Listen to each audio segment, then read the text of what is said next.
توبہ اس وقت تک قبول نہیں ہوتی جب تک اس کا اثر باطن میں محسوس نہ ہو۔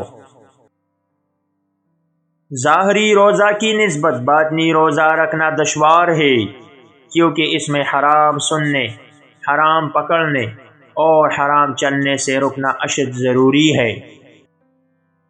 بخیل اللہ تعالیٰ سے اور بندگان خدا کے دلوں سے دور، بہشت سے دور لیکن دوزخ کے نزدیک ہے، جبکہ سخی خدا کی رحمت سے بزرگان خدا کے دلوں سے نزدیک اور دوزخ سے دور ہے۔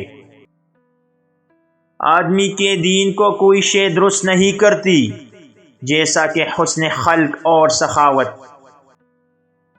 انسان اس وقت تک اپنے منظر مقصود کو نہیں پا سکتا جب تک لقمہ و لباس پاک نہ رکھے اور شریعت رسول اللہ صلی اللہ علیہ وسلم کا اہتمام نہ کرے۔ طلب علم سے غفلت برتنا اپنے آپ کو ہلاکت میں ڈالنا ہے۔ توبہ سے مراد صرف زبان سے توبہ کرنا نہیں ہے، بلکہ دل میں شرمندگی کا احساس اجاگر ہو اور آئندہ اس گناہ سے بچنے کی ترغیب ہو۔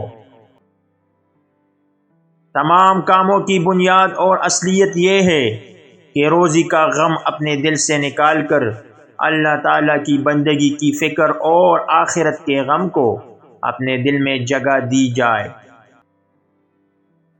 اگر اعمال شریعت کی کسوٹی پر پرکھنے سے نیک معلوم ہو تو تبھی اللہ تعالیٰ کے ہاں سرخروئی حاصل ہوگی۔